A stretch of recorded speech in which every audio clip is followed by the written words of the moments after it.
Thank you for the invitation to present to the EBMT Trainee Committee and the YoungEHA ambassadors on the science behind CAR-T to provide some rationale for using T-cell immunotherapy for combating cancer and some of the concepts that have emerged in CAR-T cell engineering. It had been realized that T cells mediate the curative graft versus leukemia effect in bone marrow transplantation, and there was evidence that antigen-specific T cells could be used to combat viral infections. Extrapolating this paradigm to cancer has been quite challenging because it is difficult to identify and isolate antigen-specific T cells that are tumor reactive from the endogenous repertoire because most of the tumor antigens are self-antigens. Therefore, the avenue that was taken was to immunize mice or other rodents with human tumor antigens and isolate antibodies that would then be used to design a synthetic chimeric antigen receptor, where the antibody-derived binding domain mediates target recognition, and it was then coupled to an intracellular signaling module. The first chimeric antigen receptors were actually called T-bodies, and if you look at the graphic that illustrates the vector design, the VH and VL domains were actually coupled to the constant alpha and constant beta chains of the T-cell receptor, a concept that is revisited nowadays and that is also being presented at this year's CAR-T cell meeting. This graphic illustrates the evolution that CAR receptors have undergone. The first generation CARs that have a signaling module that only comprises the CD3 zeta domain, and then the second generation CARs that have at least one co-stimulator domain, CD28 or 4-1BB. These are the receptors that are in current clinical development. The art for the CAR T-cell engineer is to tune the reactivity of the receptor such that the signal output is strong enough to activate T cells and induce a productive immune response, but not too strong in order to not induce T cell exhaustion. There are several mechanisms of action that lead to the elimination of tumor cells through CAR T cells. Upon antigen recognition, cytotoxic T cells release perforin and granzymes that are cytolytic proteins that damage the tumor cell wall. There's also cytokine release that either has a direct antitumor effect or engages other immune cells into the antitumor response. Ideally, there's also memory formation after the tumor cells have been cleared, such that the CAR T cells retain in circulation and are reactivated in the event of relapse. The first case reports that demonstrated clinical efficacy of CD19 specific CAR T cells emerged in chronic lymphocytic leukemia and in acute lymphoblastic leukemia, and Emily Whitehead was one of the first pediatric patients that was treated with CD19 CAR T cell therapy at UPenn. The mechanism of action is again illustrated here, and the cell product that she received, Tisagen Eleglusol, later became the first CAR T cell product that was clinically approved in the United States and also in Europe. By the end of last year, there were 5 CAR T cell products that have received market approval in the US, 4 CAR T cell products specific for CD19, and 1 product specific for BCMA. There is a surging preclinical development, and there is models that provide insight and also benchmarks to indicate that a cell product has reached the level that is necessary for conferring clinical efficacy. We've also derived insights into mechanisms that tumor cells employ in order to escape from the therapeutic pressure of CAR T cells. One mechanism is alternative splicing, such that the epitope that is recognized by the CAR on a specific antigen disappears. There's also antigen downmodulation in order to escape from recognition by CAR T cells. And in such events, combinatorial antigen targeting of 2 or even more antigens can be attempted in order to sustain the therapeutic pressure. In ALL, this is done, for example, with CD19 and CD22. In lymphoma, this is currently investigated with CD19 and CD20. It has also been shown that subsets of tumor cells that have defects in death receptor signaling can survive a CAR T cell attack and drive the CAR T cell product into exhaustion and dysfunction if the antigen pressure persists. A concept that has been proposed to address these challenges is the TRuC technology, where CAR T cells secrete specific cytokines, for example, interleukin 12 or interleukin 18, that then attracts and activates additional immune cells, for example, NK cells, that have additional and complementary effector functions and can also drive death receptor impaired tumor cells into apoptosis. Here is an overview on the activity of CAR T cell trials in acute myeloid leukemia, and there's a number of target antigens that are under investigation. I want to briefly highlight CD123 as the lead target antigen for CAR T cells in AML, and a concept of an adapter CAR that is currently being investigated in clinical trials. With this universal CAR, the receptor itself does not yet recognize a target antigen, but is then programmed with a small adapter molecule that binds to the receptor, but also the target antigen on tumor cells. The advantage is that these universal CAR T cells can be programmed simultaneously or sequentially to recognize multiple antigens. A potential disadvantage is that the immune synapse that connects T cells and tumor cells is larger, and potentially the signaling of the receptor weaker compared to a conventional CAR construct.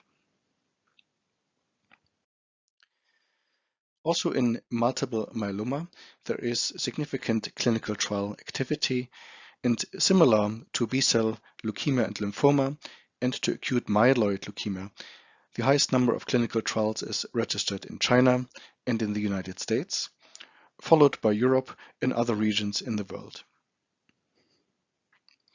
I want to use the example of multiple myeloma to illustrate that typically there are multiple target antigens available. In multiple myeloma, BCMA CAR T cells are most advanced, and there is one approved product already. However, there are also alternative target antigens that are under investigation. As part of preclinical development, target antigen expression is typically carefully analyzed, both at the gene and at the protein level. An example of SLAMF7 I show that this target antigen is highly and uniformly expressed on malignant plasma cells, but is absent on essentially all normal tissues, with the exception of subsets of normal lymphocytes. Importantly, there are very few target antigens that are expressed in no adult normal tissue, and expression on selected tissues or cell types can be acceptable. The preclinical development typically comprises analyses on the cytolytic activity of the cell product that is shown here in this lysis assay, but also analyses of cytokine secretion and proliferation. And there are preclinical in vivo models, typically in immunodeficient NSG mice, such that human CAR T cells can be administered and the response rate, the depth of response, and the duration of response can be determined.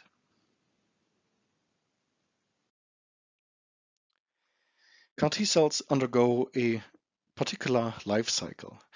Most of the cell products that are in current clinical development are autologous cell products that starts with a leukapheresis that is obtained from the patient. The leukapheresis is typically shipped to a manufacturing site where T cells are isolated and activated with antibody directed against CD3 and or CD28 in order to facilitate the gene transfer that can be accomplished with viral or non-viral vectors. The T cells are then expanded, qualified during release testing, and formulated into an infusion bag that is either shipped fresh or cryopreserved back to the treatment site. Conventional GMP manufacturing is in open processes. However, there are also automated closed system manufacturing devices that become available now.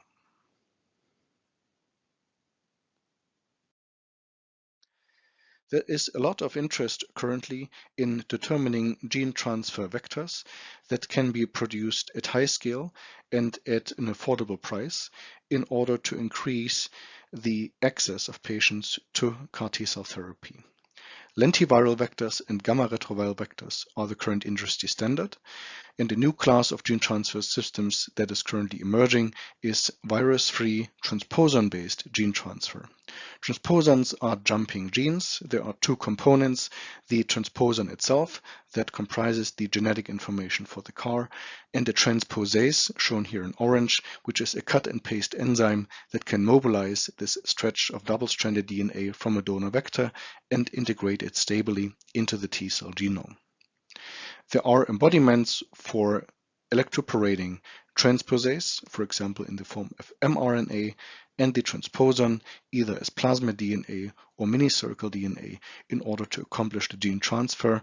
And there's also recent developments of transferring the sleeping beauty transposase as the protein, which is the catalytically active ingredient.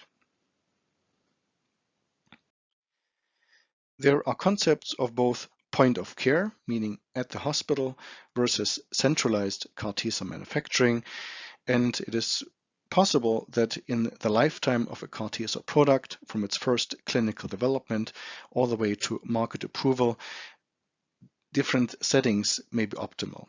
In a phase 1 clinical trial where few patients are treated, centralized manufacturing may be preferable in order to ascertain consistent product quality, while in later phases of clinical development or at the stage of market approval, point-of-care manufacturing may be preferable in order to increase the number of products that can be rolled out in a given time period.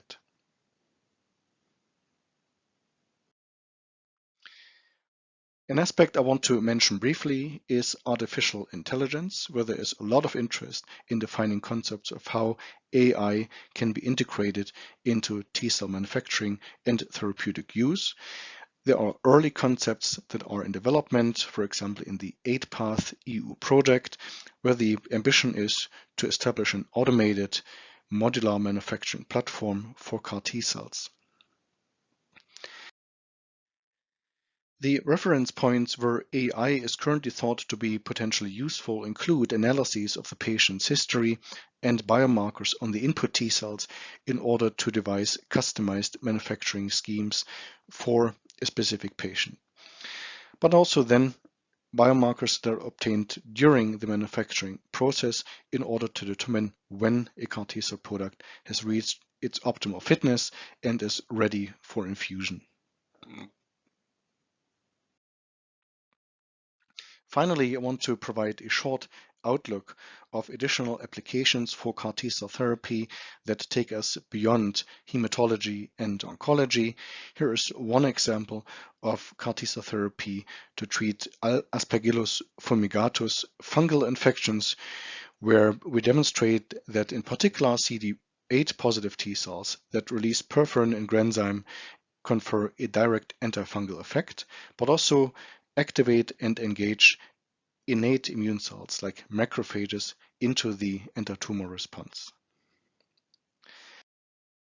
And finally, an example from cardiovascular diseases where recent work has shown that CAR T cells specific for FAP, fibroblast-associated protein, can be used to treat cardiac fibrosis.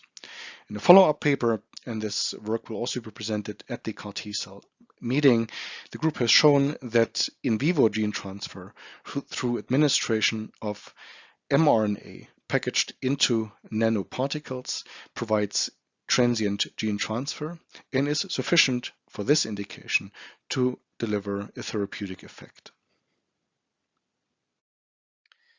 With this, I'm at the end of my presentation. The advent of modern cellular immunotherapy in routine hematology poses also new challenges to hematology programs at the major cancer centers that should for sure comprise education and training of clinician scientists and medical scientists, the preclinical development and translation of novel cell products into academic clinical trials, but also the use of industry cell products either in trials or after marketing approval in order to provide our patients with the best possible care. Thank you for your attention, and I do look forward to your questions. Good morning, everybody. My name is Ana Sureda. I work in Barcelona, Spain, and it's a pleasure for me to be here with all of you, trying to discuss a balanced walk through the data jungle in patients being treated with CAR T cells. I want to thank the EBMT Trainee Committee and the EHA Young Ambassador Committee for having invited me to participate in this session. Here you have my conflicts of interest. And as all of you know, the introduction of CAR T cells as treatment strategy for patients with hematological malignancies, and as it is reflected in this slide, has represented a real tsunami in our world. And one of the first examples of this tsunami has been the growing number of CAR T cell prospective clinical trials in the last few years, not only in US, but also in other areas around the world, like China. And another good example on how big is this tsunami is the quick availability of CAR T cell products outside prospective clinical trials. And here in this slide, you have a good example of that. Starting in August 2017, with the approval by the FDA of Tisagen for relapsed refractory B-cell ALL, up to March 2021, as one of the last examples, with the approval of axicabtagene for patients with relapsed refractory follicular lymphoma, also by the FDA. So where did this story began? So the two initial indications for CAR T cells were relapsed refractory B-cell acute lymphoblastic leukemia and aggressive B-cell lymphomas. The ELIANA trial was the phase 2 pivotal trial that gave the indication to Tisagen for children and young adolescents with relapsed refractory B-cell acute lymphoblastic leukemia. And when we talk about aggressive B-cell lymphomas, we have three different CD19 CAR T cell constructs. The two first of them, axicabtagene, ZUMA-1 was the phase 2 pivotal trial, and Tisagen, the Juliet trial, was the phase 2 pivotal trial for this specific construct, have been approved both by the FDA and the EMA. And lisocabtagene, the Transcend trial, was the pivotal trial, has only been approved by the FDA so far. So which are the results that we can expect from these prospective clinical trials? Here you have some data of the ELIANA trial. 75 patients were infused, and the overall response rate, 81%, giving a duration of response that was excellent, as well as an excellent event-free survival and overall survival. We have quite mature data of the three pivotal trials that look at the introduction of CAR T cells in patients with relapsed refractory large B-cell lymphoma. We have the 5 years follow-up of patients being included in the ZUMA-1, and the 5 years overall survival is 42.6%.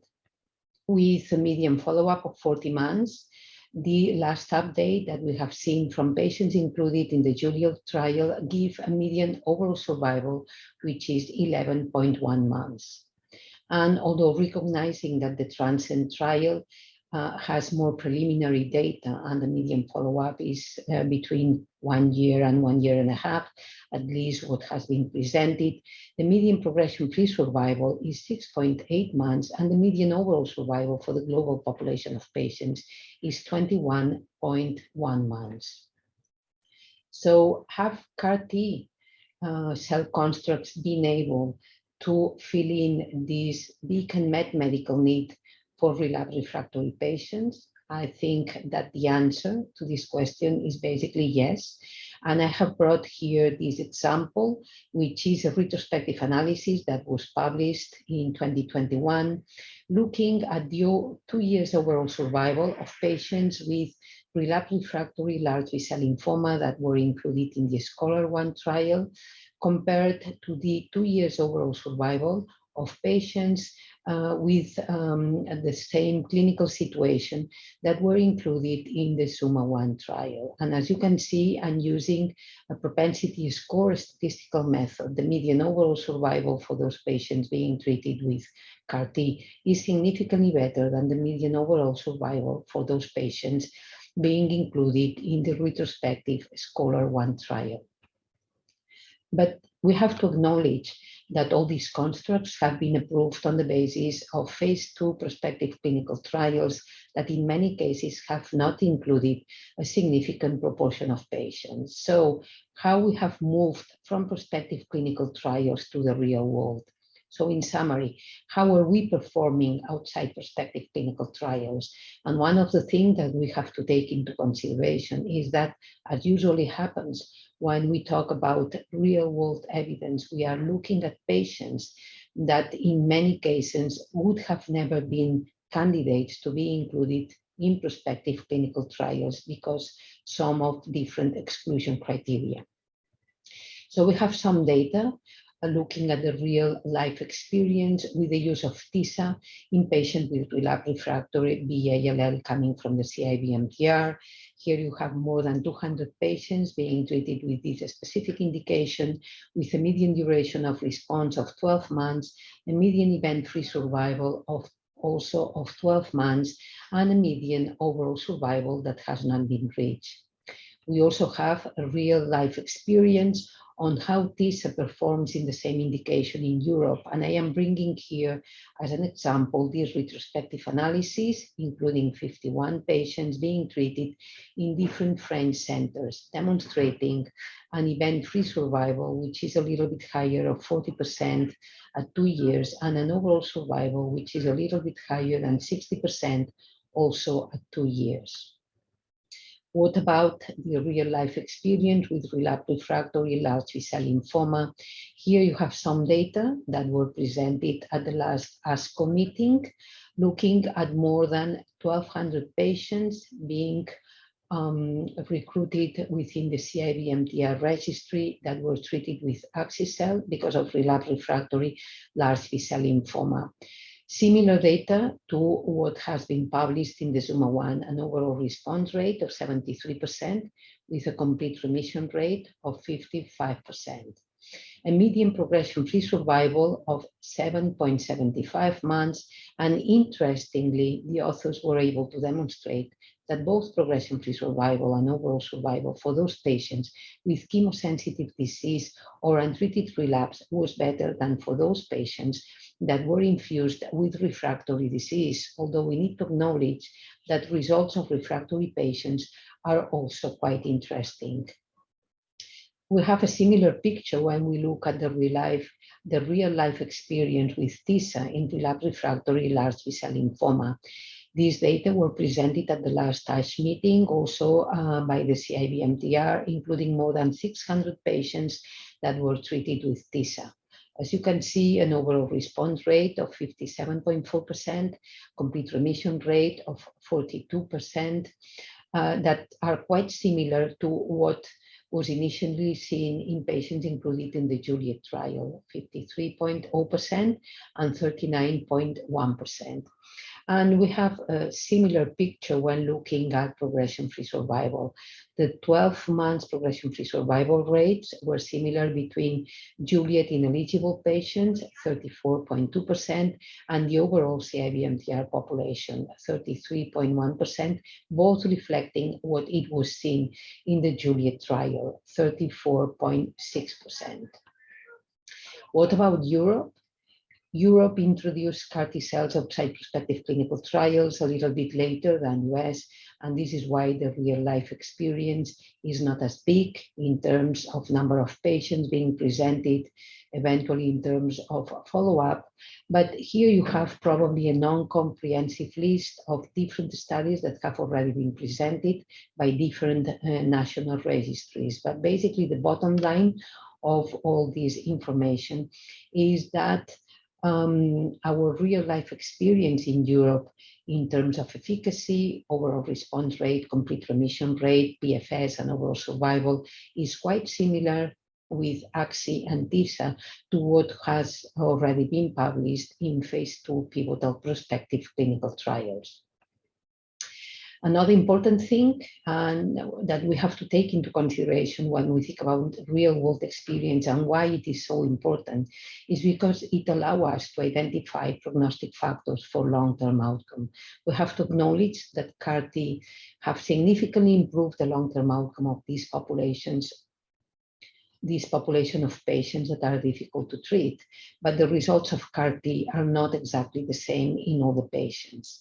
So thanks to the real-world evidence, and if we focus our attention in patients with large B-cell lymphoma, we know that performance status has a major impact in progression-free survival and overall survival. We know that age is not as important when talking about CAR-T cells that from what we know in the stem cell transplantation setting. And we also know that patients with high LDH, high CRP, and high ferritin levels do perform worse than patients that have normal or below normal values at the time of infusion.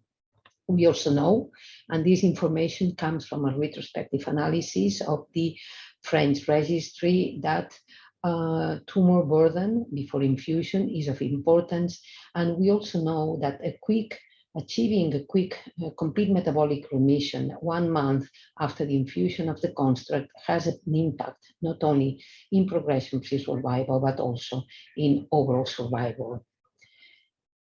Just to complicate a little bit more the jungle, we know that we have new indications, and the excellent data coming from the ZUMA-2 trial gave the indication to brexucabtagene gene autoleucel in patients with relapsed refractory mantle cell lymphoma.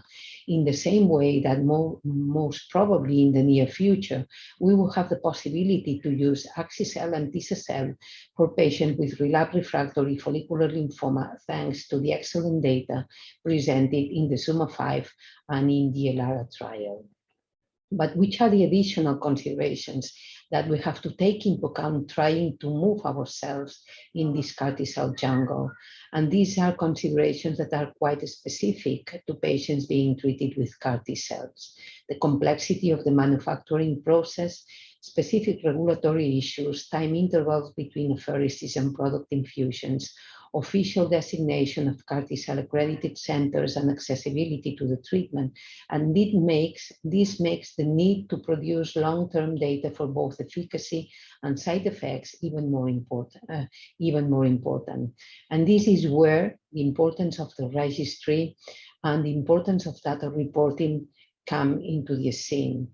So the EBMT registry nowadays is not only collecting data from stem cell transplantation patients, but also from patients being treated with CAR-T cells. And we already have more than 2,500 patients that have been treated with CAR-T cells, basically commercial CAR-T cells, and that have been reported to the registry.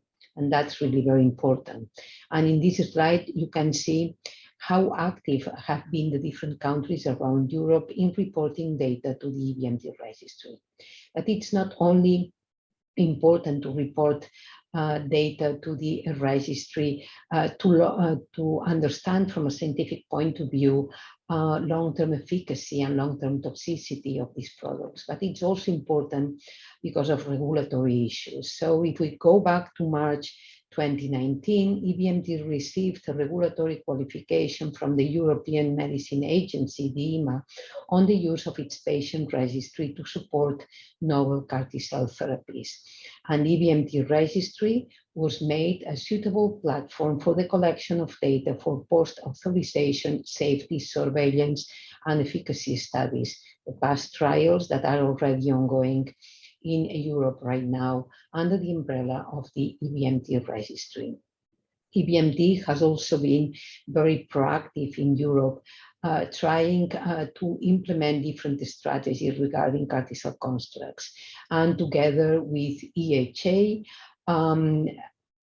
both of them have taken the first steps towards developing a multi-stakeholder coalition, GoCART, that aims to promote patient access to novel cellular therapy and to contribute to health and well-being through innovation by multi-stakeholder collaboration on clinical data, standards of care, education, and policies. And the GoCART coalition is including different stakeholders, including patient representatives, healthcare professionals, pharmaceutical companies, regulators, HTA bodies and reimbursement agencies, and medical societies, both at the European and at the national level. So basically, in conclusion, the introduction of CAR T-cell therapy has completely revolutionized the treatment of patients with hematological malignancies.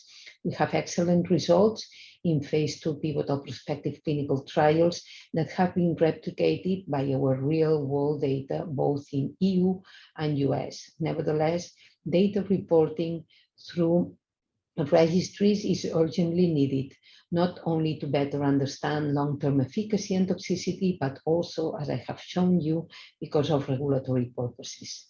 So with that, I've finished my presentation. I want to thank you very much for your attention and happy to take some questions. Everybody, I am Roberta Di Blasi, and I'd like to thank the organizers for inviting me here today to this YoungEHA and EBMT session, talking about the toxicities after CAR T-cell treatment. These are my conflict of interests. And we do know that CAR T-cells have been a major improvement in the treatment of relapsed refractory B-cell malignancies.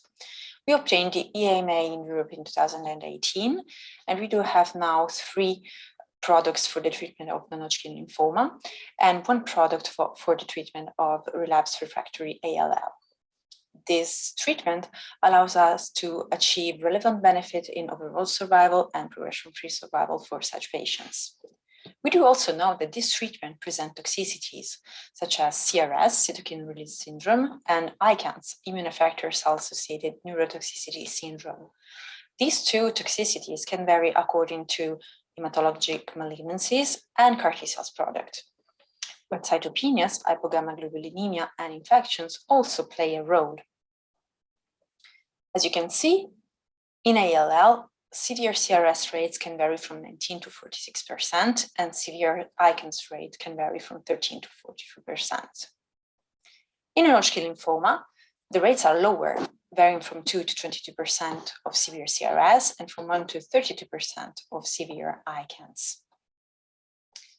As you can see, the timing of toxicities is slightly different, being the CRS the first to occur and the ICANS the second one.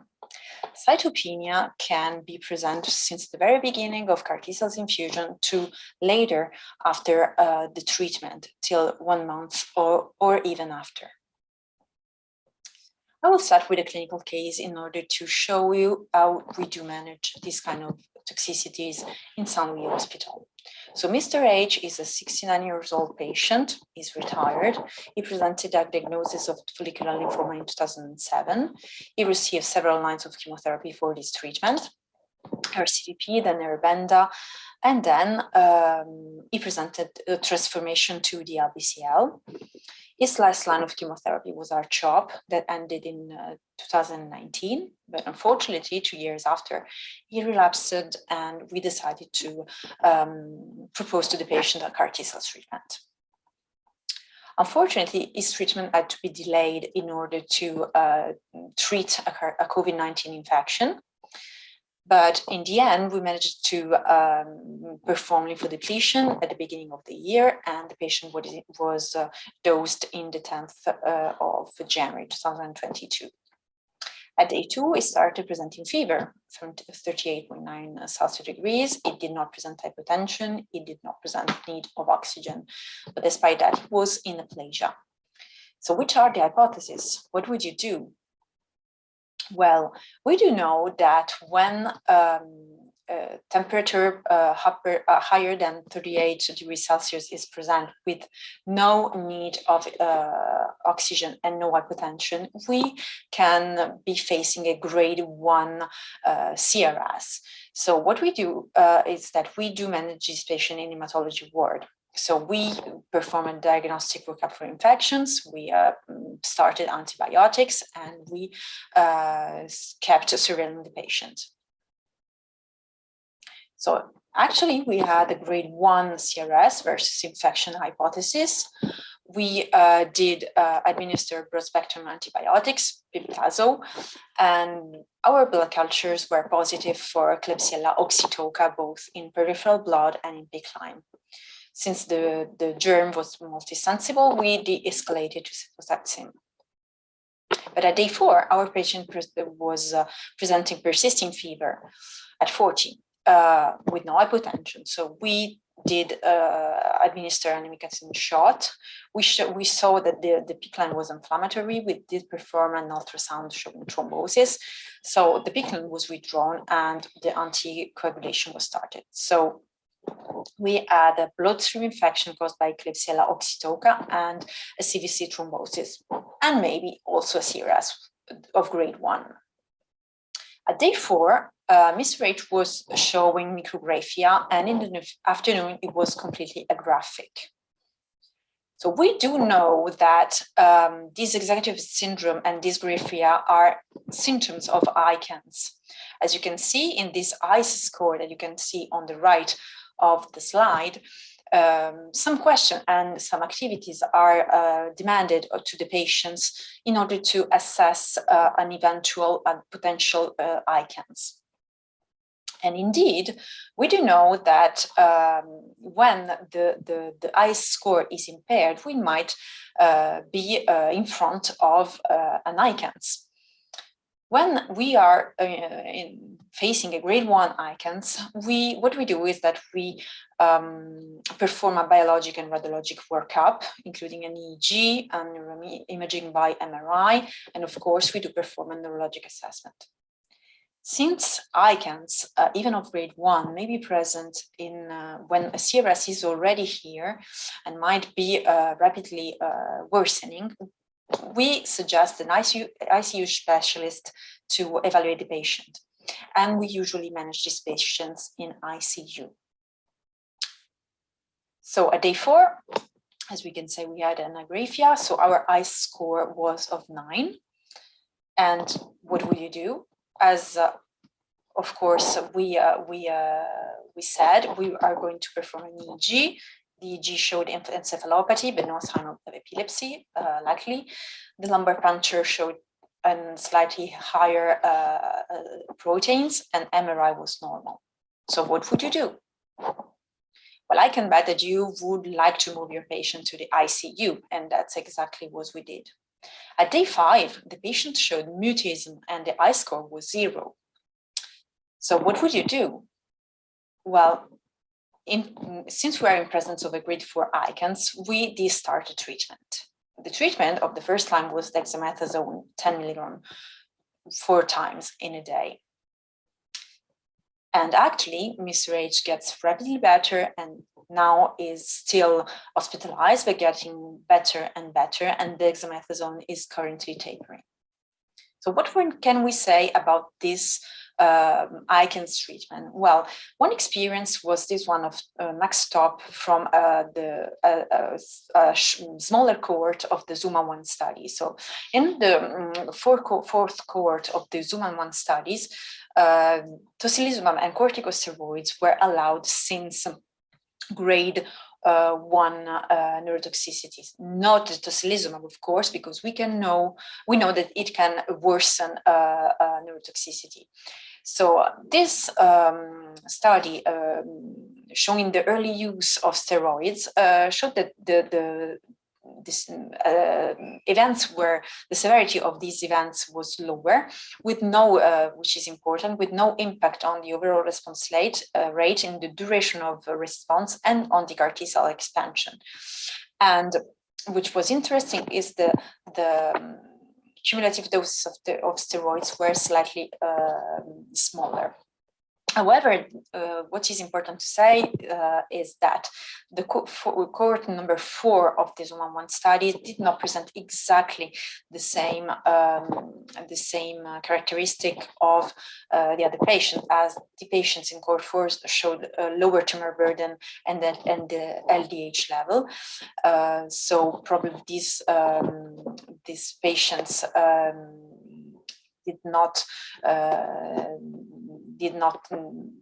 need this kind of prompt treatment, and this study is not at all addressed to infection rates. So, however, which is important to say is that recently these guidelines have been updated to the ESMO guidelines, and you can see that dexamethasone is proposed since the grade 2 neurotoxicity icons, and which is interesting that other alternative therapies are being more and more discussed for the treatment of this condition.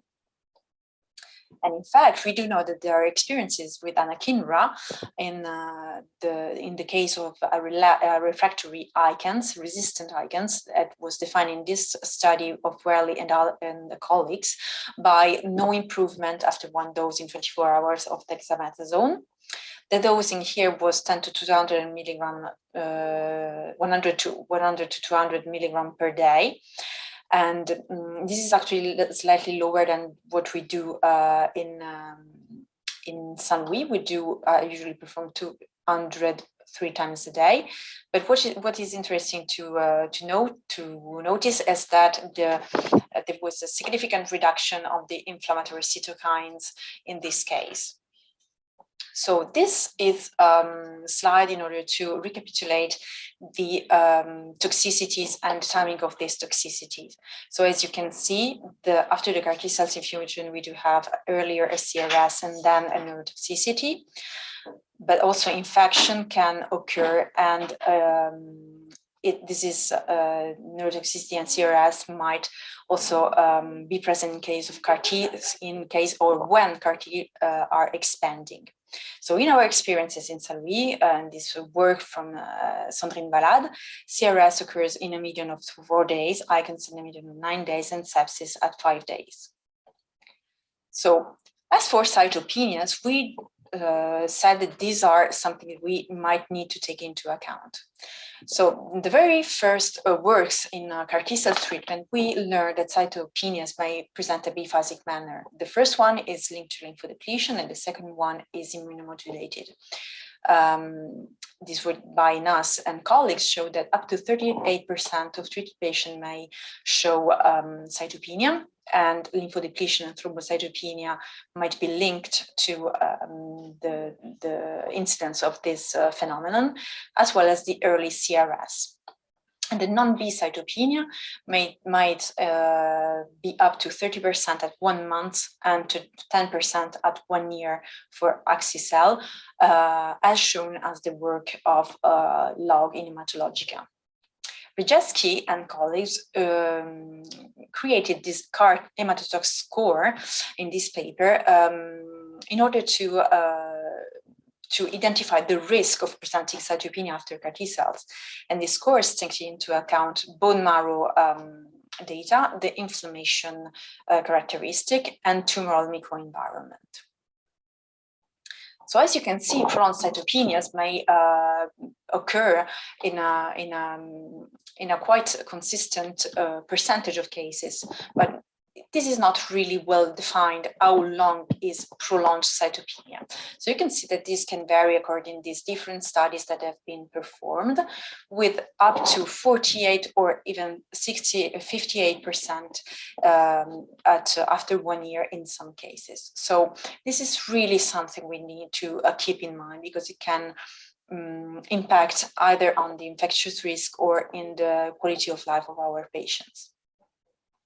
In our center, we demonstrated with Eugenio Galli and Raphaël Liévin that CAR T cells are not affected in their expansion by early G-CSF use.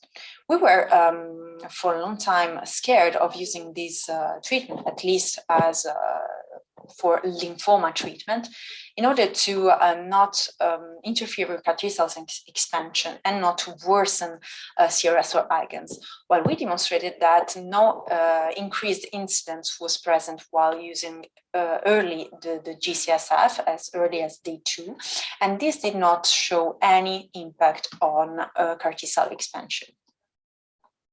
As for the infectious risk, we do know that in this study from Hill and colleagues that it's from 2018, that in the EALL, infection are mostly early and are mostly of bacterial etiology. And other papers, such as the well-known paper of Park, shows that a high grade of CRS, grade 3 or higher, is strongly associated with risk of infection. As for the infectious risk in for fungi and more specifically for molds, this paper proposes an algorithm in order to decide whether your patient deserves or not an anti-mold prophylaxis. So it might be interesting to investigate whether the patient presented a prior mold infection. If yes, it might be useful to consider anti-mold prophylaxis. If no, it might be useful to consider the ecology of the center. And after that, if the patient presented neutropenia or some disease with medullary involvement, such as ALL, or treatment for CRS or IgAN, so everything that can be that can put the patient to a situation that is AML-like or GVHD-like, it might be necessary to give anti-mold prophylaxis. But this paper was essentially oriented to non-lymphoma patients. In lymphoma, as well as Hill says us, so the infectious risk is essentially bacterial, then viral, and then fungal. So having received 4 lines of chemotherapy and high dose of CAR T cells is a risk factor. And the severity of CRS is also here the only factor associated with infection in multivariable analysis. In this paper of Hudecek and colleagues, PS, ICANS higher than 2, and steroid put the patient at a higher risk for infections. And if the infection were early, this was a high risk of severe infection later on. And hypogammaglobulinemia can be a risk factor for viral infections. This leads us to talk about prophylaxis and supplementation. So these are the JC EBMT propositions to deal with neutropenia. So as you can see, GSF is considered and according to published guidelines. So as I told you in the lymphoma treatment, we do not fear early administration. Systematic antibacterial prophylaxis is not recommended, while an anti-CP and an antiviral prophylaxis are, and systemic antifungal prophylaxis is not recommended. I think that this paper of Los Arcos is very reasonable and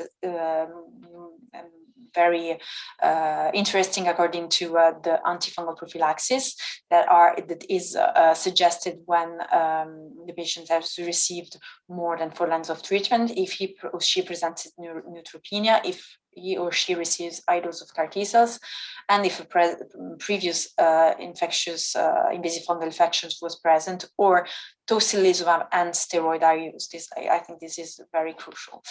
And anti-PCP prophylaxis is always performed until the patient presents CD4 count higher than 200 microliter. So as you can see in all the different studies addressed to infectious complication in CAR T cells, the prophylaxis, antimicrobial prophylaxis was very variable. But what we can say is that if antibacterial and anti-mold prophylaxis are not always compulsory, most when you treat lymphoma patients, well, antiviral and anti-PCP are strongly recommended. As for supplementation, this was a paper of Hill of 2019, suggesting that serum supplementation with IgV was useful when the patient presented less than 400 milligram of IgG. Well, it should be considered. We do know that we are facing a worldwide decrease of availability of immunoglobulins. So we do not know if prophylaxis with the supplementation to these patients is useful. We do know from Log and other colleagues and Strati that up to 50% increase their IG rates without supplementation, and there is probably no difference in infections rates in supplemented and not supplemented patients. So this might be probably not necessary, but the reality is that we do not know, and broader studies and especially randomized studies might maybe be of interest in this case of in this subset of patients. A little word about the CAR T cell treatment in COVID-19 area. Well, you know that EBMT suggested that treatment should be delayed whenever it's possible. Well, this is unfortunately not always the case. So in case of green light to COVID-19 of CAR T cell treatment despite COVID-19 infection, well, the supportive care resources, and I am talking about the ICU staff, must be guaranteed in order to promptly take care of these patients. But no modification of antimicrobial prophylaxis is needed apparently to these patients.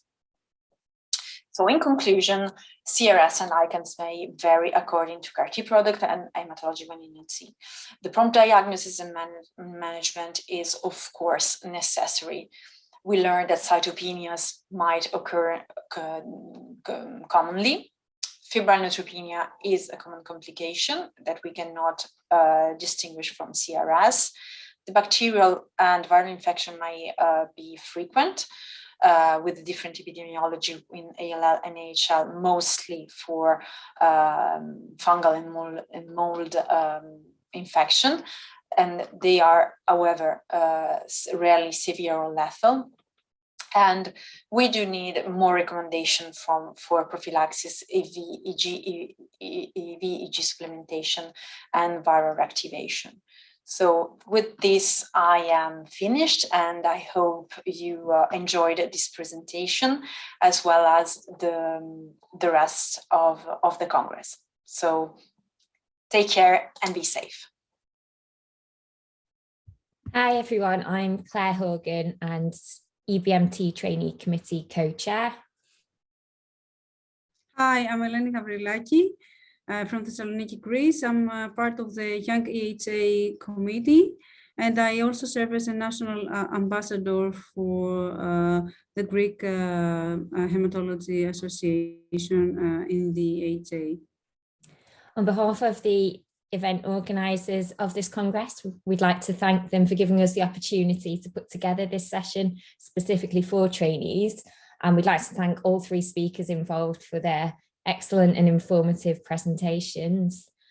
Professor Hudecek started the session by explaining the science behind CAR T cells, including how they were developed, how they've evolved, and some pioneering new developments in the field, including how the technique is being extrapolated and exploited to try and treat things such as invasive fungal infections and cardiac fibrosis.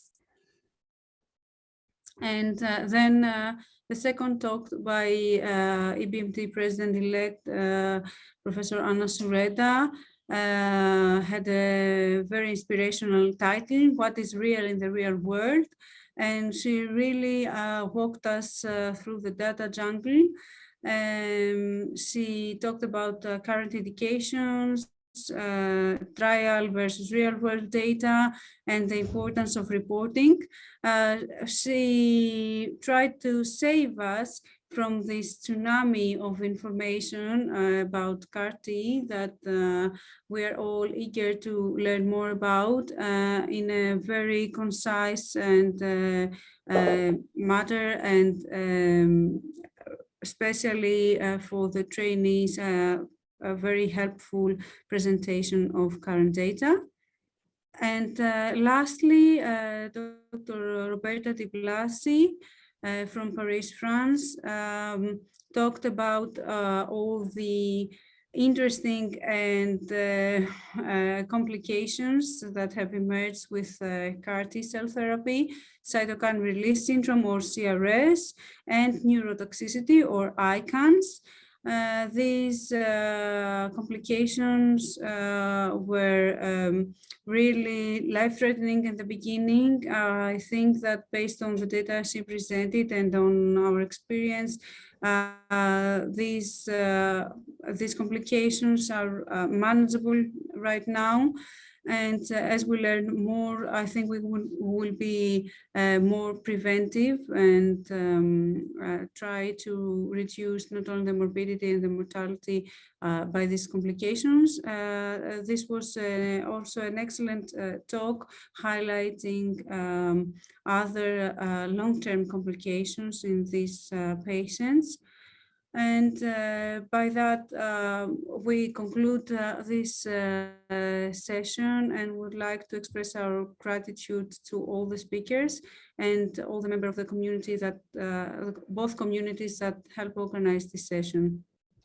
As all speakers have mentioned, we'd like to encourage any trainees or anyone who's viewed the presentations and has specific questions to contact them directly.